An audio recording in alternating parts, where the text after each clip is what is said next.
नमस्कार. सांचीज किचनमध्ये आपलं अगदी मनापासून स्वागत.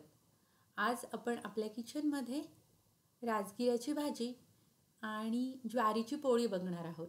तर सगळ्यात पहिल्यांदा इथं मी राजगिऱ्याची एक पेंडी आणली होती. हे बघा, ही अशा पद्धतीची असते. तर मी ही निवडून घेतलेली आहे. आणि आता आपण ही जी भाजी आहे ही स्वच्छ धुवून घेऊयात. एक 2-3 वेळा मी पाण्यानं स्वच्छ धुवून घेतल्यानंतर आपण ती चिरून घेतोय. बारीक अशी ही सगळी भाजी आपण चिरून घ्यायची आहे. ही भाजी कोरडी करणार आहोत आपण. शक्यतो पालेभाज्या धुवून मग चिराव्यात. ही अशी आपण ही सगळी राजगिऱ्याची भाजी चिरून घेतलेली आहे. आता ही तांदूळजा भाजी आहे का, हे पण याला तांदूळजा भाजी पण म्हणतात का, ही राजगिराच आहे का? कारण मी ही भाजी जिथे घेतली ते भाजीवाले मला म्हणाले की ही राजगिराची भाजी आहे. तर मग माहीत नाही तुमच्याकडे या भाजीला नक्की काय म्हणतात ते सुद्धा मला सांगा.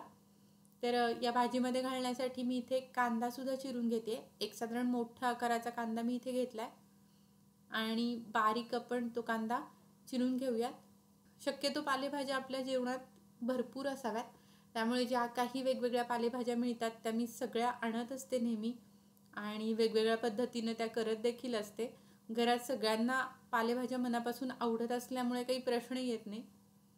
काही भाज्या कोरड्याच केल्या जातात, मात्र ज्या भाज्या गरगट्या करतो त्या भाज्या माझ्याकडे तशाच आवडतात. म्हणजे थोड्याशा पातळ भाज्या ज्या असतात त्याला गरगट्या म्हटलं जातं. तर अशा बऱ्याच भाज्यांची रेसिपीसुद्धा आपल्या चॅनलवर आहे, तुम्ही त्या नक्की बघू शकता. तर इथे मी कांदा चिरून घेतला आहे.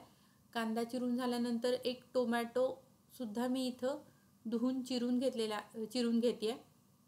टोमॅटो घालणं ऑप्शनल आहे, पण छान लागतो या भाजीमध्ये. एकदम बारीक असा टोमॅटो इथे मी चिरून घेते आहे.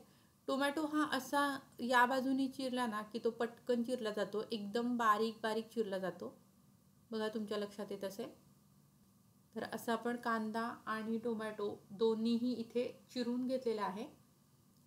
मी थोडा लसूण सोलून घेतला आहे, तो खलबत्त्यामध्ये ठेचून घेऊयात. लसणाचे तुकडे करून सुद्धा आपण इथे घालू शकतो. इथे आपण थोडासा लसूण कुटून घेऊयात. खलबत्त्यात कुटलेल्या लसणाची चव छान लागते. तर मग हा असा लसूण आपण कुटून घेतला. आता एका कढईमध्ये तेल घेते आहे मी. कोरडी सुकी भाजी करायची असेल तर थोडंसं तेल जास्त लागतं. तेल गरम झाल्यानंतर मी याच्यामध्ये मोहरी घालते. मोहरी छान तडतडली की याच्यामध्ये जिरे घालूयात. त्यानंतर हिंग घालूयात. थोडीशी हळद घालूयात इथे आणि कांदा घालूयात. आता हा जो कांदा आहे हा आपल्याला आणि जो लसूण आपण कुटून घेतला होता तो लसूण देखील मी इथे घालते आहे. आता हे थोडंसं आपण परतून घेऊयात.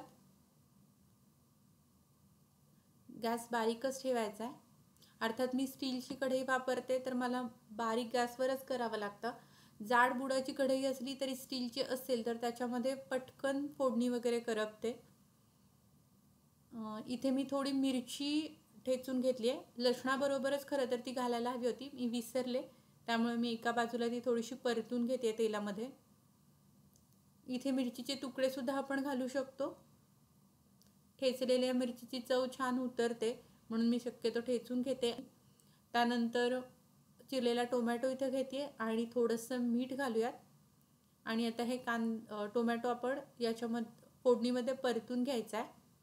साधारण 1 मिनिटभर टोमॅटो परतून घ्यायचा आहे. त्यानंतर आपण याच्यावर झाकण ठेवूयात आणि टोमॅटो आणि कांदा आहे त्याला व्यवस्थित एक वाफ आणून घ्यायची आहे. साधारण मी 3-4 मिनिट तरी हे ठेवलं आहे. तर तुम्ही इथे बघू शकता छान अशी वाफ आली आहे कांदा टोमॅटोला. थोडंसं परतून घेऊयात आपण आता हे. आणि आता याच्यामध्ये आपण जी भाजी चिरून घेतली होती ती घालूयात. थोडंसं मीठ घालूयात आणि आता ही भाजी आपण परतून घेऊयात. मस्त व्यवस्थित फोडणी झाली आहे, तुमच्या लक्षात येत असेल परतताना छान फोडणी लागली आहे सगळ्या भाजीला. आता याच्यावर झाकण ठेवून आपण ही भाजी व्यवस्थित शिजवून घ्यायची आहे. एक साधारण 5-7 मिनिट तरी लागतील. मध्ये आधी हवं तर लक्ष ठेवायचं. तुम्ही इथे बघताय भाजी व्यवस्थित आपली शिजलेली आहे. आपण ती एकदा परतून घेऊयात. फार काही वेळ लागत नाही या भाजीला शिजायला, वाफेवर भाजी पटकन छान शिजते. आता इथे मी भाजलेल्या शेंगदाण्याचं 2 मोठे चमचे कूट घालते आणि आता हे कूटसुद्धा या भाजीमध्ये आपण एकत्र करून घेऊयात. 1-2 मिनिट ही भाजी परतून घ्यायची.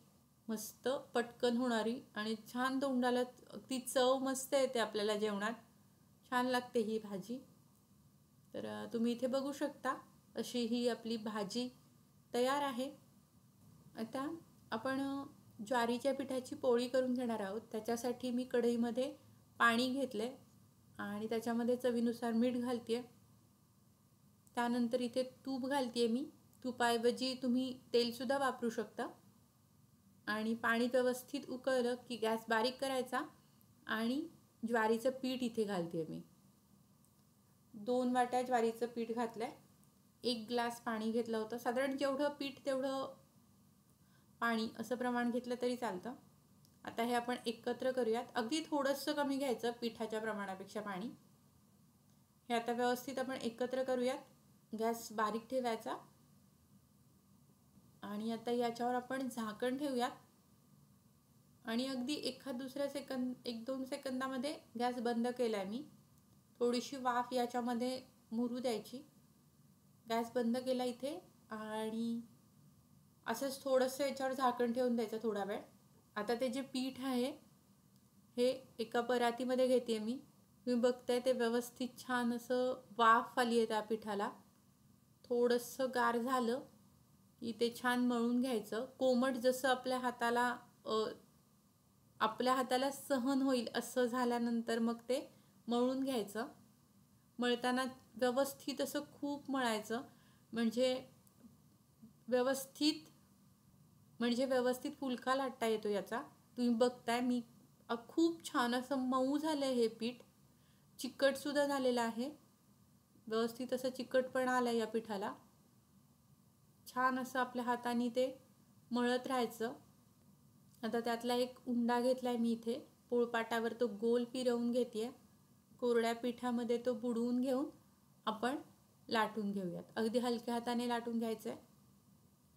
बाजूला थोड्या चिरा पडत आहेत पण इट्स ओके. ज्वारीचं पीठ आहे एवढं तर होणारच. आपला जो फुलका आहे तो तुटत नाही, व्यवस्थित लाटला जातो. मी बघताय अगदी किती सहज लाटला जातोय तो. परफेक्ट. हा असा फुलका आपण तव्यावर भाजून घेऊयात.